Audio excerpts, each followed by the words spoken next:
Stage 1 and Stage 2 engine chill has started. Engine hydraulics at pressure. And Stage 1 fuel is closed out. Falcon 9 is in self-align. Falcon 9 heaters closing out. Dragon has transitioned to configure for terminal count. Vehicle tanks pressing for strong back retract. Strong back retract has started. Stage 2 RP1 bleed. Stage 1 RP1 bleed. AFTS final setup started. MBAC igniter purges. Pogo bleed. Dragon has transitioned to terminal count and is on internal power. Stage 1 LOX load closed out. Vehicle is transitioning to internal power. Stage 2 LOX load is closed out. Propellant fills are complete. Dragon is in auto idle. Ground gas closeout is starting. Falcon 9 is in startup. Dragon is in countdown. FTS is armed for launch. Dragon, SpaceX, go for launch. T-minus 30 seconds. Stage 1 tanks pressing for flight.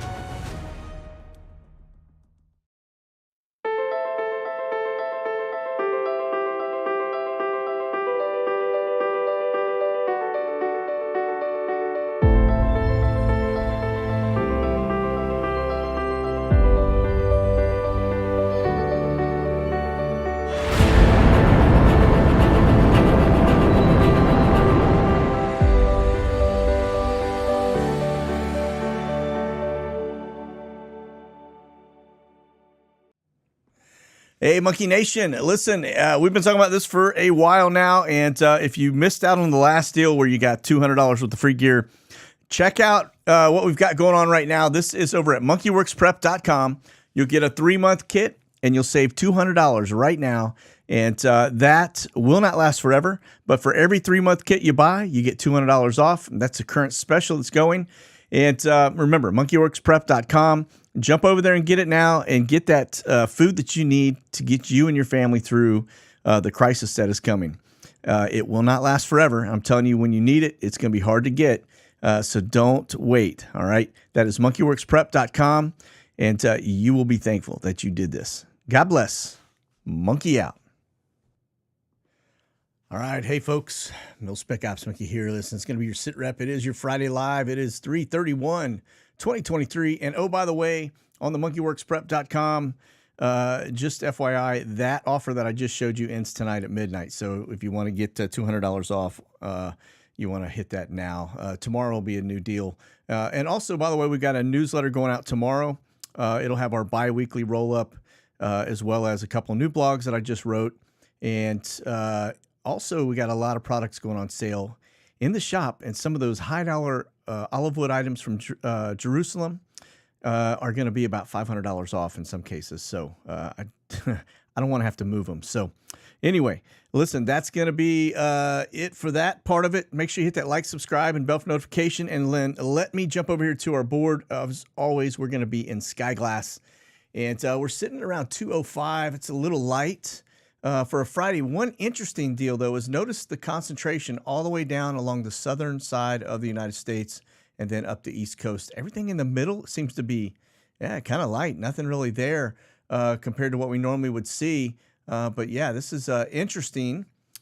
Like I said, when you kick it up sideways, you can really get a good view of how it is kind of shaking loose there. But we've had some interesting data points we're going to cover today. We're going to talk a little bit more about this rail survey stuff. We're going to actually go into a little more depth on our findings, and it continues to build, and that's the interesting thing. Like I said in my thumbnail, in the last 30 days, as of this morning, we had 421 flights doing surveys, and oh, by the way, there are a handful that have just dropped off. They're not on there anymore, and those were in California. You probably saw those in a previous SITREP, but today, for some reason, they are not showing. So anyway, again, just a data point for you. But let's get over here real fast. Let's take a look at our watch list for this morning. A little light. We do have this Genoa 126 headed southbound. That's going down to the Keys to pick up a team. They dropped off on Monday, I believe it was. And then we got a little V-22 Osprey there in North Carolina. A little Q4, score 46 over the D.C. metro area at 57,000 feet and some change. And let's see. Then this one, we got some rail service stuff out there. A little P8 up headed that direction too. But the rail service piece, there's going to be a NOAA bird, right? Weather. And then more, just like I said, you got a little C-130 in there. Or sorry, that's a C-310. Scratch that, reverse it. Yeah, that's rail survey stuff. And I'm kind of bucketing it in as rail survey, but reality is when you see today, it's a lot more than just rail stuff. All right, that's going to be the U.S. Like I said, it's just kind of light. We've got our normal stuff. We do have this one down in, it's LaSalle Aviation. It's a third party doing some recon down over Panama in the general area. Then we get over here to Europe. And note, I've got some, this one here. This is N312FU. You guys may remember that. That is the infamous Maxwell bird. And that is definitely interesting to see. We haven't seen that in a while. It's now popping into the UK area. And the traces that are spikes up and down, we've got a little bit of issue going on with some trace deals right now.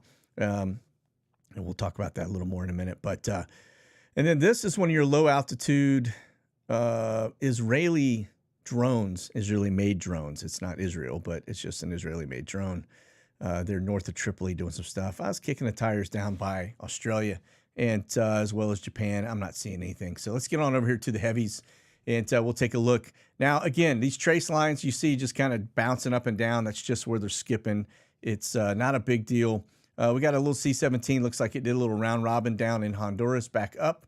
That was probably down near XPL Honduras. We've got our usual intelligence balloons up and about today. You can see them. I don't know why they're showing on the screen, but they're there, and I just thought I'd point them out. And then south, east, and northeast, kind of hopping. Very, very busy from a C-130 perspective.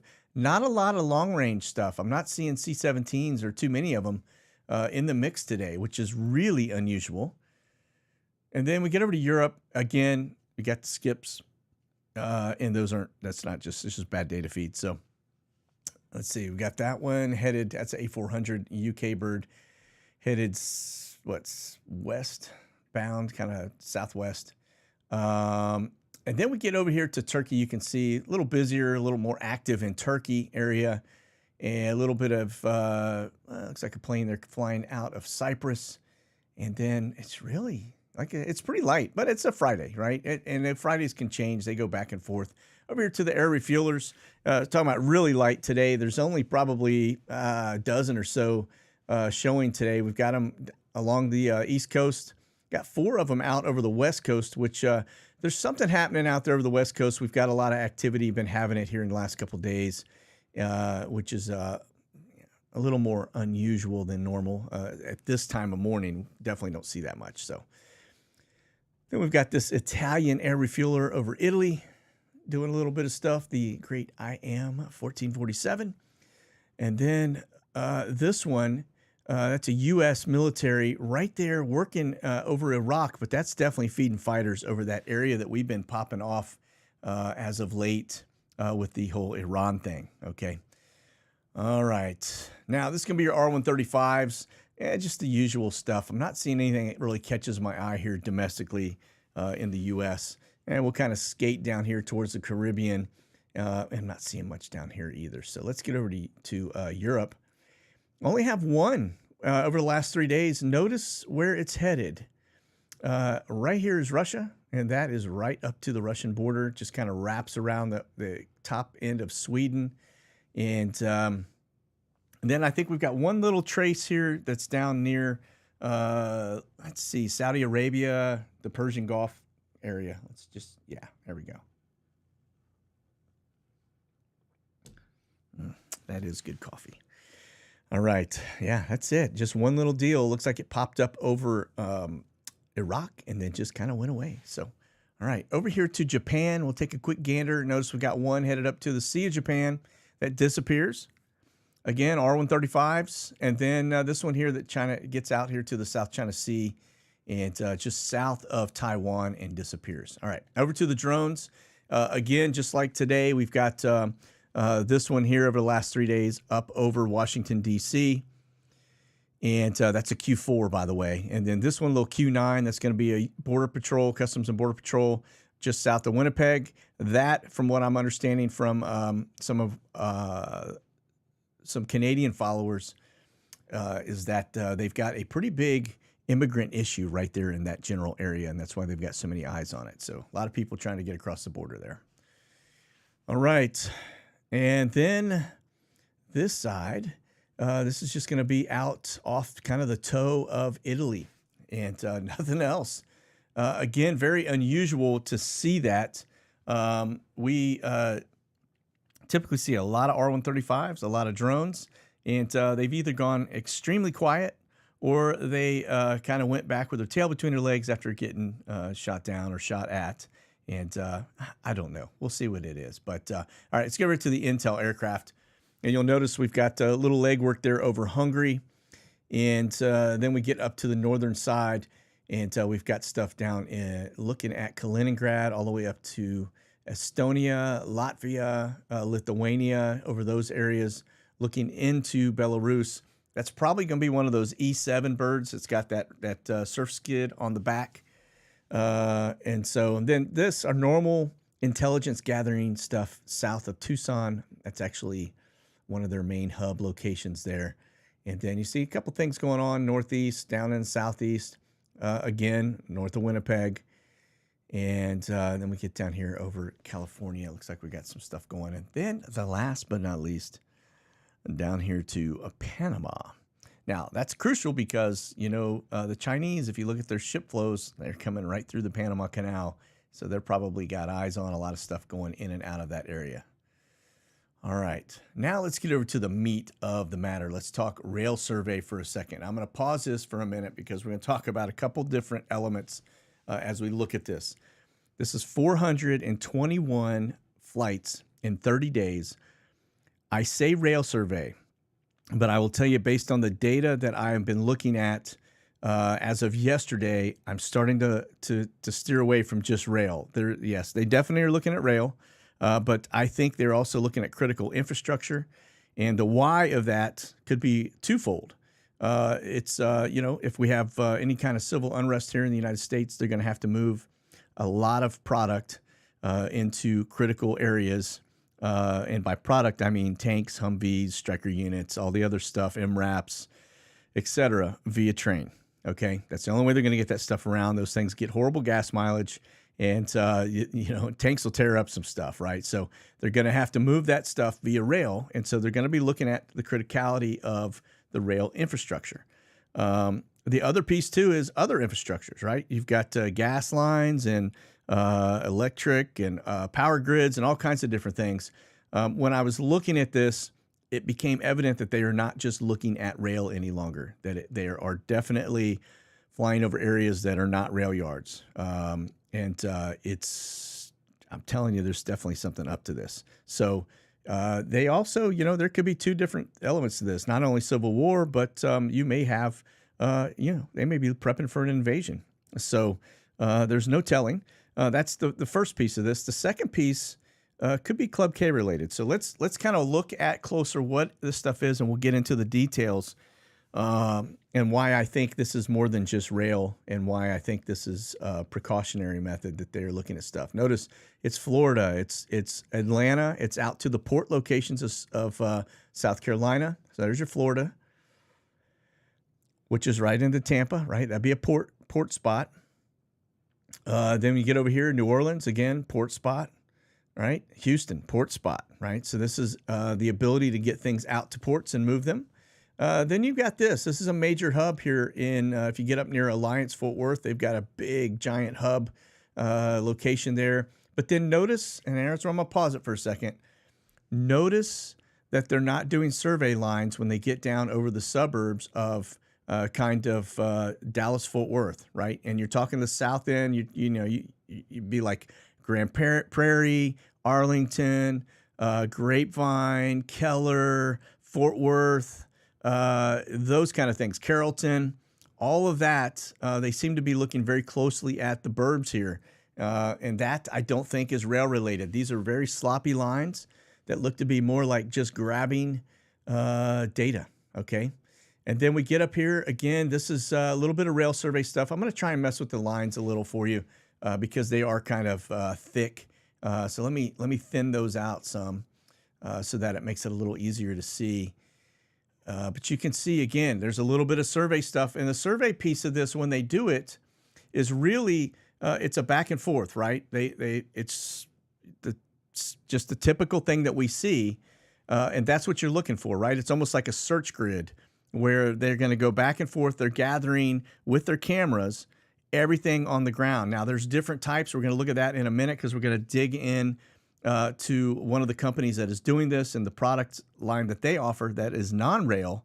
But again, just notice different elevations. Some are very low. Some are very, none of them are really super high, but they're very, very frequent. I'll put it that way. Look at this to the west side of Chicago. And that's probably train, rail related stuff down in southern Illinois. Definitely. You got, look at the stuff going on over Ohio. So here's Toledo.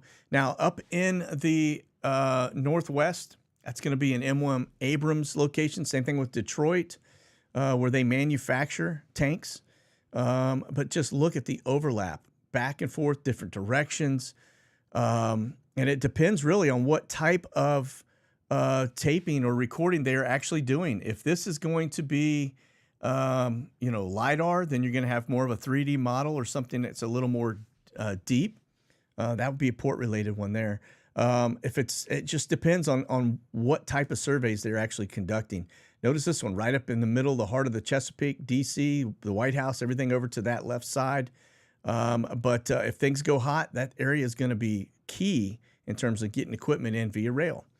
And then all over the Northeast, up near all the Biden compounds, all of the Obama compounds, everything that's up there, right, towards Nantucket. And then this becomes more clear when we look at some of the other data elements too. We'll look at that here in just a second. But yeah, I mean, just look at this. This is insane. And then notice here, I'm going to just back it out a little bit. But just notice as we tilt it, I'm going to hit pause for a second. Notice the concentration, where everything is located. And then, pretty much from Texas up to Kansas and then off to the right. Okay. So there is that one. Now, I was talking about the M1 Abrams. This is just a little data point for you. Roughly 800 people work at a plant that is a manufacturer of the M1A2 Abrams. That's in Northwest Ohio. It's a 1.6 million square foot manufacturing facility. And then there's another one that's up north of Detroit, I believe. It's up in Michigan. So there's two locations, which, may be tied to this, maybe not, okay? But let's do this. I'm going to get us back over to the Mini, and the Mini Me, that is. And then we're going to pop this up because this is going to kind of change things a little, all right? Again, I've been saying rail survey. I'm just going to change it to survey because it is more than just rail, all right? Now, if you look at, this is Akron, Ohio here, Canton, Ohio. Notice the path that they're beating down. This one is starting. This is a survey plane, survey plane, survey plane. Look at this was yesterday, okay? A ton of survey aircraft that are flying around the area. Now, these are not survey planes. These are just somebody out in a Cessna 172 just doing loop-de-loops around, just, getting some stick time. So the bigger aircraft, not related, but these survey aircraft are definitely the ones that we want to watch. There's 4 or 5 of them here on our screen right now, and what I'm showing you now. The element that changes is when I go dig into these areas, I'm not seeing a lot of rail tie-ins. And then when I expand it, I'm seeing things that are over almost the entire state. It's interesting that they are all different directions. That's probably for a reason. But the other element right here, see that balloon? We've had 4 or 5 balloons that pop up and they go just a little short distance and then that's it. They're not high altitude balloons. They look to be part of the survey effort. But that is where it starts to kind of change because you go, wait a minute, these are not all rail companies doing surveys. In a lot of cases, like this one, for example, the N72695, that one is actually owned by Surdex Corp. And we're going to take a look at that now. And I'll just show you some of the interesting things. Now, remember, I showed you the concentration of where everything was. Okay, so we're going to go through a couple little items here One, notice the population here as we look at this map and the concentration, right? It is almost over the exact same areas, which would be why the rail services are there, right? But just notice you take the United States, cut it down the center, and you go right, and that is your primary concentration of where all these flights are, and it matches with the population maps. When we had the one showing from California, they were here also in these two heavy population areas. Haven't found anything up here yet, but they're still looking. So anyway, again, data point. All right. Now, this is Surdex. This is the company we were talking about. These are the aircraft. These are the things they do. Digital ortho imagery, LiDAR. Okay, that's kind of giving you a 3D map. It kind of looks a little bit at the terrain and all the other stuff. And then digital mapping. Each one of these are different types of looks. Okay, and it really depends on what the customer is looking at or looking for. And then you get over here to this side of it. This would be just to kind of give you a general idea, building footprints, sidewalks, streets, curbs, utility lines, vegetation. That's just kind of some of the things that they could be looking at. But notice the detail there. I mean, you're talking vegetation, pretty crazy. But these are the different types. And again, it's intelligent data, intelligent maps. This is what they strive on. But here it is, aerial mapping for government agencies. Okay, just notice that it starts to look a little different. There's things like this tax assessment. I highly doubt they're looking at this for tax reasons. Okay, what they're probably looking at, you've got disaster response planning, maybe. Environmental studies, probably not. Roadway planning and development, probably not. More than likely what they're doing is actually looking at a current real-time scenario. The problem you run into, and I'm sure they could probably pull things from Google, but they want to get real-time accurate stuff. And then also, you're probably not getting LiDAR images out of Google. More than likely, they're gathering that from the aircraft. So they're maybe looking at a multitude of different layers within this data. And the why is the big question. Now, I mentioned Club Ks. We'll get into that here in just a second. But take a look at this. This is actually a map of the United States by governors. All right. So the blue, clearly Democratic governor states. Red are going to be Republican governor states. So if you just notice the concentration of areas that they're hitting, it's a little bit of a mix. So there's no smoking gun here. But I wanted to look at it because it's a data point, right? It's something that we need to be thinking about. Is it tied to, a governor doing this kind of stuff? So this tells me it's probably not at the state level. That's probably at a federal level, because if it was at a state level, you'd probably only see these kind of things going on in one or the other, not necessarily, like Illinois, for example. The governor of Illinois is probably not going to be saying, hey, let's go survey everybody and everything in his state. Probably won't, right? They just don't work together that well. Okay, now this is, you may recognize, this is the FEMA map. All right, anything kind of fit within this? Definitely looks like you've got a little bit of concentration here, some of this stuff, right? We know we've seen these two. We have seen Kansas, definitely seen Missouri. Over here, it is definitely more of a 5 type of thing and a 3 type of thing, and then even this. So really, you could kind of break those into buckets and say that we probably have, this side of the map pretty well covered, okay? But I don't think that's even one, okay? Now, the other piece to this is the Club K. You've heard me talk about it in the past. Typically, what we see is a cargo container that's sitting on a ship, and that's how most people think about this. If you're not familiar with the Club K missile system is a Russian-made cargo container missile system. Basically, it is stealth. Think of it as the Trojan horse. You could literally roll a cargo ship of any make or model. It doesn't matter. It could be Maersk, could be a Chinese, could be anybody, right? With one of these on the deck or multiple ones of these on the deck and launch from a cargo container ship right off your shore. Or you could put this onto a semi-truck and send it on its way, or you could put it on a rail car. And a rail car is probably a pretty good fit, okay? Now, if you're thinking, well, how would they get those into our country?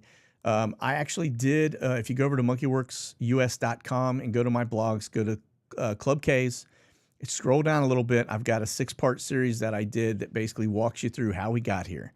Part of it is Project Pelican. That's where we did I think it was a 35 or 40-year lease with a UAE-based company called Gulftainer, who actually runs the port in Port Canaveral, and they also run the port in Delaware, okay? Now you think, well, how did that even happen? How do we allow it? Well, I will tell you, the Port Canaveral one was under Obama, but the Delaware one took place under Trump, okay? So, but we're allowing it, okay? That's the first piece. Now you think, well, okay, well, they get them in. So what is the relationship there? Well, Gulftainer is highly connected to the manufacturer of this particular weapon system, all right? So let's say they bring it into the port, they unload it, they put it on a train, and now that bad dude has been sent up through the country. Nobody know any better. This thing is not set by color. There's nothing that you can look at it and go, oh, that's a Club K missile system. Now, the reason it's so lethal is because this missile system carries 3 different types of warheads. It can be any type. It could be conventional. It can be nuclear. It can be a biological or chemical weapon warhead. So it has a lot of versatility. It carries 4 of them. And it can basically be launched within a matter of, probably 1 or 2 minutes. And it would be just a matter of 1 or 2, maybe 3 minutes till it's on target, because it is supersonic and it is down below radar level, undetected. So if you were to park one of these, say in Ohio, down on the southeastern side, and you wanted to hit maybe the Pentagon, you could do that pretty quickly within a couple of minutes, and they wouldn't know they had no clue where that just came from. And if it was a nuke, that would be really bad, okay? The normal response time from a Russian nuke or a Chinese nuke, if it were an ICBM, is about 18 minutes to react, okay? This would be probably sub 5 minutes to react. So depending on where they're located and what their targets are. If you had these scattered throughout the United States, you could literally level the country like a Trojan horse, and we'd never know where it came from. By the time we did react, if we tried to take out these targets, it would be a moot point, because they would be inert. There would be nothing left in them. You're basically hitting an empty can, so to speak. All right. So it would be pointless. And then again, we're just striking ourselves. So, okay, that's the Club K. So let's move on. Like I said, I think there is more to this rail survey piece than what meets the eye. It could, again, be a lot of different things, but it's definitely not just rail. Okay. So, all right, let's get over here to Flashbang schedule real fast. This is going to be where he is headed today. Looks like he's headed down to Jackson, Mississippi, and then back up to Philly, then over to his house in Delaware. And let's see. Yeah, out-of-town pool call at 7:05 a.m. All right. Let me get down here. So he's coming out of the Senior Living Center and then headed that direction. So, okay, let's talk Flashbang policy for a few minutes and where that's gotten us. So we've talked a lot about the whole petro yuan and the threat that has on destabilizing our economy and the world economy, for that matter, taking people off the petrodollar. It looks like China and Brazil have struck a deal to ditch the dollar. There are about 9 to 11, depending on where you read it, countries that have all kind of band together to say we're not using the dollar anymore. So they're going over to the yuan as their trading commodity. So that's just another data point for you, but not good. All right. It looks like everybody is starting to kind of stack up against us. Okay. If you missed this one, yesterday they issued an indictment for Trump. We'll get over to that first. Let's go. That was he was hit with 34 counts related to business fraud. I'm going to go back a little bit. This is from January 13th. You may remember that the Trump, you say it enough times, you get it right. The Trump organization was hit with $1.6 million fine, which is nothing, for criminal tax fraud scheme. Now, it was 17 counts, the felony counts. And his former CFO, this Weisselberg dude, actually pleaded guilty to tax fraud and is probably turned state witness to reduce that sentence as they go after Trump. So when you hear this talking about business fraud, those are felony counts against his organization. And it looks like the grand jury, it's a sealed indictment. We won't know until everything comes out, but it looks like they have basically made it official. So eyes on that one, because that could tie into these trains these surveys. Anyway, just pay attention, okay? All right. We mentioned in the last SITREP that the U.S. Air Force had an epic fail when it came to this Arrow hypersonic weapon. And it was launched off the wing of a B-52. They said it didn't work the way it was supposed to. Well, since that happened a couple of days ago, the Air Force basically has decided to pull the plug on the Arrow program. And so that is a pretty major setback. They take this out of our quiver. But it is something we need to pay close attention to, because what we are witnessing is the United States having multiple fails when it comes to producing product very late in the game against adversaries that already have some of this product, like, for example, Russia. China says they have it as well. We've seen some tests that, it looks like they're doing it, but time will tell, right? Well, hopefully it won't tell, but yeah. Anyway, so another fail. We do have op fires that's still in Werx. They had a successful first launch. That is another hypersonic program led by DARPA, and that one is still, as far as I know, on track. So we haven't lost all hope just yet on hypersonics. All right, let's get over to Bitdefender and take a look at what's going on today. It looks like we are getting slap happy. Is everybody coming in on our Star Wars map? Lots and lots of attacks. Again, if we get over to our legend, you're wondering what these are. The orange dots that are popping are infections. The red are going to be attacks. And then the little white dots are spam. You've got spam. All right. Now, over to the NOTAMs. We'll actually look at the weather map to give us a better idea of where the TFRs are today. But these are all the boxes. Notice that there is an uptick as we head into spring relative to military exercises or operations. This is our watch area. As we are looking at the surveys take shape, we're going to see if anything starts to pop up over these areas because of the Trump indictment. Okay. All right. So let's look at the TFR map side. This is going to be Flashbang headed down here today. Looks like he's got a little weather coming in to that area as well. And then we've got from here, he's going to be rolling back up to his home for the weekend and for a nice rainy weekend. And let's see, nothing really else catches my eye on here. We got a lot of air shows going on. We do still have, and that will remain, it's an air show. That's Disney air show. This is the TFR over Trump's residence, and that will remain in effect until May. So it's got another 60 days on it, roughly. Okay. Back this baby up, and let's get over to the next news piece here. If you haven't heard about this one, this is going to be really interesting because Russia is about to step in to take charge of the UN Security Council.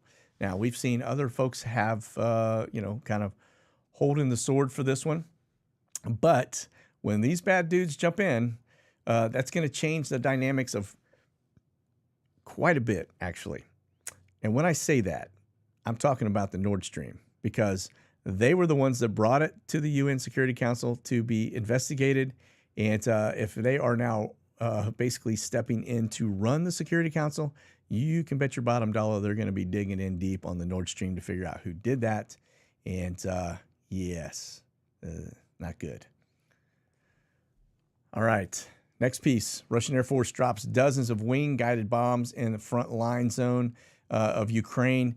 That is key because, as I had mentioned before, we've got a lot of changing dynamics going on. We're introducing tanks, lots of them. We're introducing fighters, which you haven't heard anything about. They're still on the ground. I'm surprised they haven't been taken out yet, honestly. But we are starting to induce a lot of different type of war components into Ukraine that is going to change the face of the war. And it looks like Russia is doing the same thing. They're saying now that because these fighter jets dropped these wing bombs, 500-kilogram bombs. Let's see here. It's a new threat that's basically emerging. but they're saying here that the Su-35 fighters launched 11 guided air bombs and one KH-31P missile. And that happened just a couple days ago. But Ukraine is now saying, hey, in order for us to counter this, we really need Western multi-role jet fighters, i.e. F-16s. So let's see what happens here.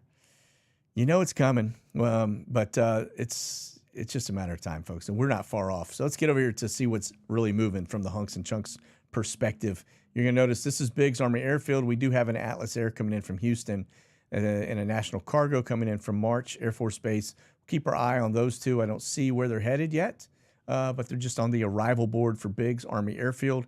Again, Biggs is a big artillery and a military police base, as well as a bunch of other stuff. They are really the main ones that were processing almost everybody out, either headed to Asia or headed to Europe. So, all right, this is McGuire, Fort Dix, and several priority air transports, 3 of those coming in from various locations. One reach, that's going to be a big one.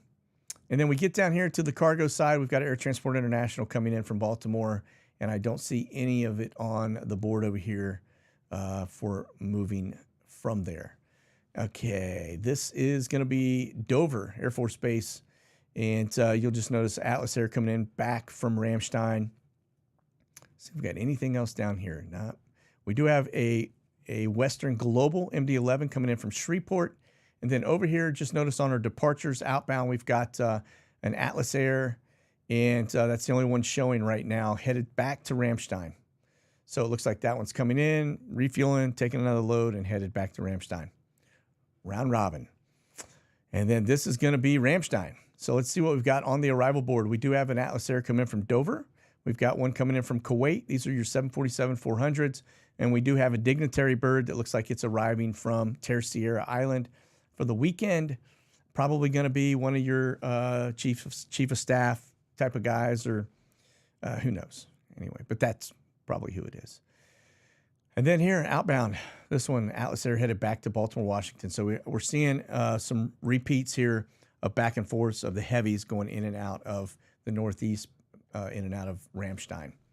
Now, it's going to be your forward operating location. Again, this right here, as we run along, this line is Ukraine over on this side. This is Poland on this side.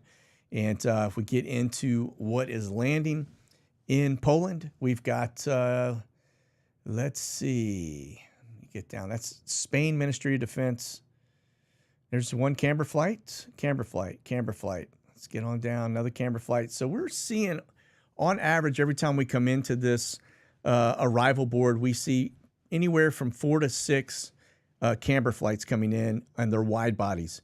More than likely, they're not carrying troops, although they could be. Most of them are more than likely carrying stuff that is either equipment or things that go boom, okay? And the reason I say that is because most of our troops aren't really coming in from these 747-400s. Some do, but they're usually on the smaller. They're reserving these wide-body, big aircraft to carry major equipment like HIMARS, artillery equipment, as well as, the stuff that goes boom, right? So, but note where these are coming from, right? Again, they're rolling in from Anchorage, Alaska, Anchorage. And this is probably because they are repositioning stuff that they are going to need to fight the war. We mentioned in one of our previous SITREPs the fact that little man Zelensky made the comment that he was already out of all his ammunition, like he had nothing left. And so we are now robbing from probably Asia and bringing it over to Europe so that, they can continue to fight this war. The problem is we're now depleting from our war front in Asia, which is not good. So we seem to be spreading ourselves very thin, headed into two of our actually biggest adversaries on a war front. That's not good. And that may be why you see so much concentration on the surveys over the United States in the populous areas, because if it's not for civil war, it may be for an invasion, because I don't know how you're going to hold them back if you run out of stuff to fight them with, right? Okay. Now, over here to the departure side, I don't see any of the not seeing any camber flights leaving. I do see a handful of here's one. That's a Western Global going from there to Ostend. OST is the base location, or I say base, airport location call out. And let's see, who else do we have? Atlas Air going to Hong Kong from there. So really, really light in terms of stuff leaving. So it looks like they're on ground being unloaded. Again, we're continuing to see this. This is a trend. We're probably on week 4, maybe 6 of the significant uptick of equipment being put into play right there at the forward operating base in Poland. All right, National Cargo 747 leaving Guam Anderson Air Force Base. Looks like it is headed to San Diego, Halsey Field. Next one here, this is Western Global, again, coming back, landed, looks like it landed in Alaska, headed down to what looks to be Seoul, Korea, OSN. And this one down in the central U.S., central U.S. It may as well be, I guess, if your borders collapse. But yeah, this is going to be down in Central America. That's the word I was looking for. And headed up to Columbus, Ohio. And that's what is that? That's an MD-11. So I have no idea what is on that one. Yeah. All right. What could even possibly be on that one? All right, this is the only camber flight we're showing right now. Let me back it up a little bit. We'll see if I've got it on the map, and I don't see it in the air, but it looks like it is taken off out of Yakima, Washington. And where it's headed, unknown, probably over here somewhere, but I don't see any indication where it's going. That is probably troops. Even though it is a 47400, maybe troops because the direction it's heading. All right, nothing. Omni Air has dropped off. We had a couple things up earlier, and then over here to the Brits, it looks like we only have 2 flights. This one looks to be headed. It's actually climbing out, and it's at 18,000 feet, 252 miles an hour, just getting off the ground. But that's an interesting location. And where is that? Misrata Airport. And then this one's coming out of Ontario, Canada. So, interesting to see the Brits right here. Keep in mind, that's close to Tripoli, and that is a spot we've been watching out over the water for a while. So what they're doing there, who knows? But anyway, all right, let me make sure I've covered everything. I think I have. Yep, that's going to do it for today. So you guys, again, thanks for joining us here on this Friday Live, and we will see you on Monday unless something really crazy happens over the weekend. That's it. God bless. Keep that powder dry. Stay frosty. Monkey out.